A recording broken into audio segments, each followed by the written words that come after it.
is she? Hard to tell. Restrain her.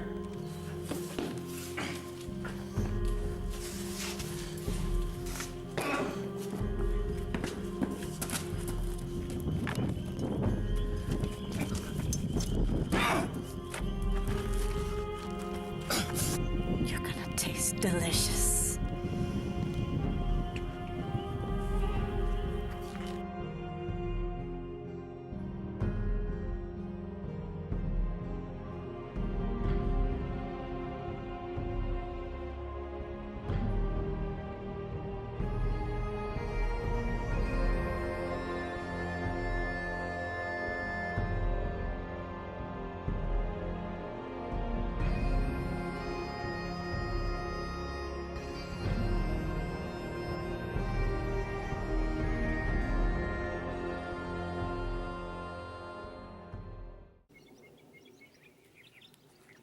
Everything that you've just seen was inspired by true events.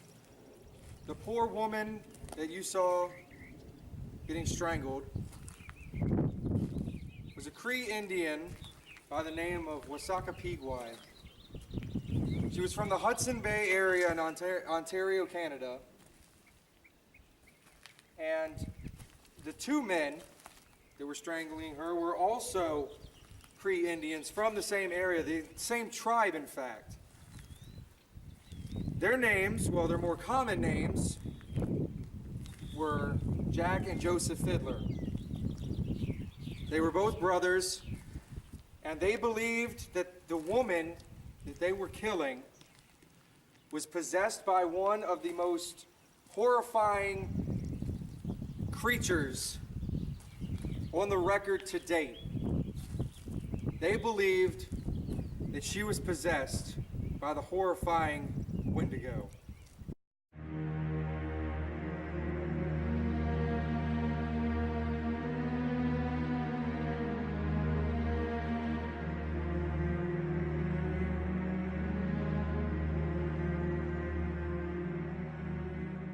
Now, before I get into the actual case surrounding the story, I want to talk about the legend itself about the Windigo.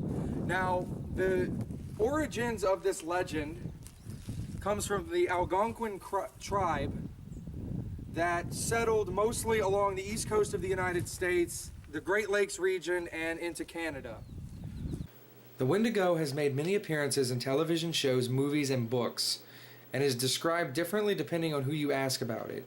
Some say that the Windigo is a spirit that possesses a human being, turning them ghostly pale white, making them sprout fangs from their mouth and claws from their fingers, making them terrorize anybody they come in contact with. Others say that it is a monster or creature that roams the forest looking for its prey. Some have described it as covered in fur and stands upright on two legs, and it has human-like hands with claws sprouting from its fingers, hooves for feet, and a skull as a head, fitted with razor-sharp teeth, completed with its infamous antler or horns on top of its head. It is also described as being moose-like in nature, but still is terrifying nonetheless. No matter what the creature itself looks like, its characteristics are always the same. They are a creature plagued with hunger. No matter how much they consume, they can never fulfill their need. They have a particular taste for humans and will hunt humans. Now, whether it is a spirit or a monster, the creature itself was once a human who resorted to the act of cannibalism. Whether it be out of desperation or out of pleasure, this was a punishable act, and turning into the ever-starving Windigo was their punishment. The Windigo is said to possess a superhuman ability for hunting. And it's said that it can out-hunt any person, no matter how much training or practice that they've had. It's also said that they're able to make noises that sounds like a person in peril to lure in other wanderers in the woods. They might hear it and want to go help this person, and then they come and they meet the dreaded Windigo. But nonetheless, the Windigo is a creature that is greatly feared and taken very seriously by the Indian people. And Jack and Joseph Fiddler were no different. Jack Fiddler was born around 1820 in the Boreal Forests. His birth-given name was Zayuono Jizigo Gaibo, meaning one who stands in the southern sky. He had two brothers, Joseph Fiddler, whose real name was Pesiquon, and Peter Flett. Their father's name was Pimichikog, meaning porcupine standing sideways. Pimichikog, it was also said, was a very famous and great hunter among his peers, his followers, and his tribesmen. But he did not hunt the common animals that we associate with hunting. He didn't hunt deer or birds, no. He hunted Wendigos. Now later on in their lives, Pimichikog brought his sons to the Ontario area, and they eventually settled around the Sucker Lake area. And Pimichikog became the leader of the Cree Indians that settled in the same area, which would later be known as the Sucker Clan because of the obvious area where they were. Now after Pimichikog's death, Jack became the leader of the Sucker Clan. And when he became the leader, he had about 100 to 120 people following him. Now, before the death of their father, both Jack and Joseph did some work on the York boats that was owned by the Hudson Bay Company. And this is where their English names were put on record. Their last name, Fiddler, was given to them because both Jack and Joseph were known for carving fiddles out of wood and playing them at their celebrations and their special festivals. But once Jack's father died and Jack became the leader of the Sucker people, he stopped working on the York boats and focused more on what his people needed, like food and supplies. Now, unfortunately, the Hudson Bay Company closed the ports where the Sucker people did most of their trading in the year of 1844. So, from the years of 1857 to 1868,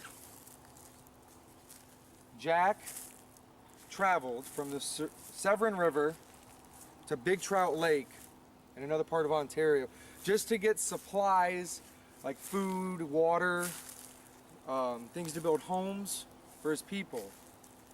Now you're probably wondering why I'm telling you all this. The reason I'm telling you all of this is because I want you to know that this was a man who did care about his people.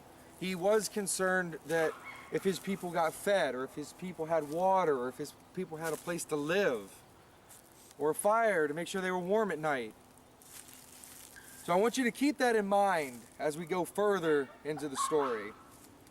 Now once Jack became the leader of the Sucker people, over the years he started to become a very proclaimed Wendigo hunter like his father before him. And he was very proud of this, and so was his people. And he was so proud of, like anybody else, he would go brag about his accomplishments. So he did. He would brag to his people, he would brag to his peers, and eventually he bragged to another Cree Indian in the area who went by the name of Edward. His Cree name was Iupanicus. Now Edward had become a Methodist minister in the area, and he was also worked as an interpreter for the Hudson Bay Company. Now Edward, when he heard these stories that Jack had killed 14 Wendigos, he would do what any normal person would do. He became concerned. So eventually his word got back to the Royal Northwest Mounted Police that patrolled the area. Now the authorities became very interested in this, and the following year, in 1907, they sent a patrol out to the Sucker Lake area trying to get information. When they got there, they encountered a woman, a Cree Indian woman, who they named Norman Ray, and her Cree Indian name was Minowapin.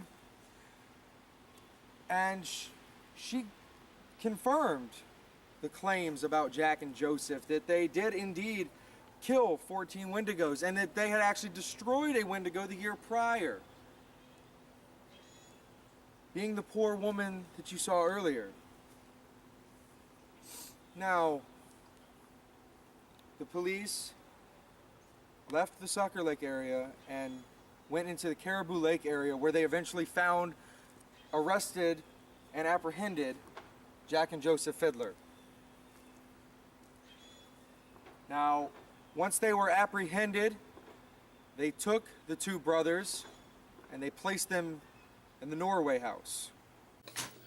The Norway House was a fort that was used for trading along the rivers and was also run by the Royal Northwest Mounted Police, and it was also used as a place to hold prisoners until their trial came to date.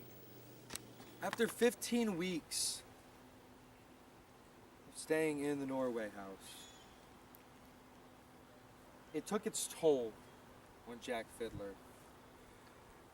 And one day when he was walking out with a guard, he was able to get away from the guard and sneak in to the nearby woods. Now, this raised alarms because he had escaped, and they sent parties out looking for him. And later that same day, they found Jack Fiddler hanging from a tree, and around his neck was his own sash that he used to make a noose and hang himself with. Jack Fiddler committed suicide on September 30th, 1907. Now, whether he killed himself because of what he did, maybe killing his fellow tribesmen and women, took its toll on him and he couldn't take it anymore. Or maybe he did see Wendigos and it plagued his mind and his nightmares, and he just could not deal with the images in his head. We don't know, because the poor man is now deceased and we cannot ask him. But we can only imagine what was going through this man's mind. Now, after he committed suicide, this left his brother Joseph to try to fight the charges alone. And he was taken to trial, and the jury of 7 came to a verdict that he was guilty of murder and that he would be hanged, just as his brother had done to himself. Now, not everybody thought that this was a fitting sentence or punishment for the Fiddler brothers, especially Jack. There was one person in particular, he was the superintendent of the Royal Northwest Mounted Police at the time, by the name of Gilbert Edward Sanders. And he was credited for saying that Jack Fiddler was a kind-hearted man who loved his people, was concerned about the needs of his people. He also felt that Jack was too old to be held as a prisoner.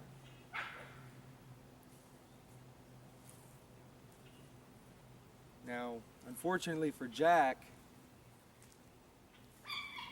he would not see this trial through, because after years and years of pleas and fighting, Joseph was able to be a free man as the case was thrown out on September 4th, 1909, 2 years later. But unfortunately,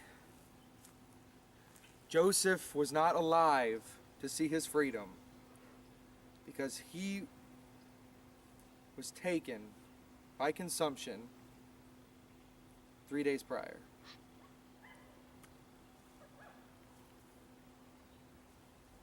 These two men that cared so much about their people and would do anything for them were taken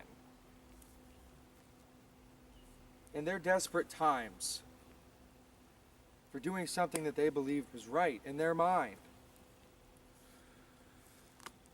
Now, they used Norman Ray as a witness in the trial, and she actually said that she saw Jack and Joseph put a string or rope around Wasaka Pigwai's neck and strangle her until the breath and life left her body. But she also said that if they did not kill this woman right then and there, that she would have turned into a Wendigo and terrorized and killed their people. So yes, she was convicting Jack and Joseph, but at the same time, she was saying they did it for a good cause and for the safety of their people. The myths and the folklore that surround the Native American tribes of North America will always mystify and stretch our imaginations to the limit. These people are famous for strongly believing in their beliefs no matter what the cost. The case of Jack and Joseph Fiddler proves these points. It proves that Native Americans believe in their myths, their folklore, their religions, their beliefs. And they will do whatever they need to do to protect their people. Even if it means killing. That is. They left this world believing they protected their people. But in their deaths,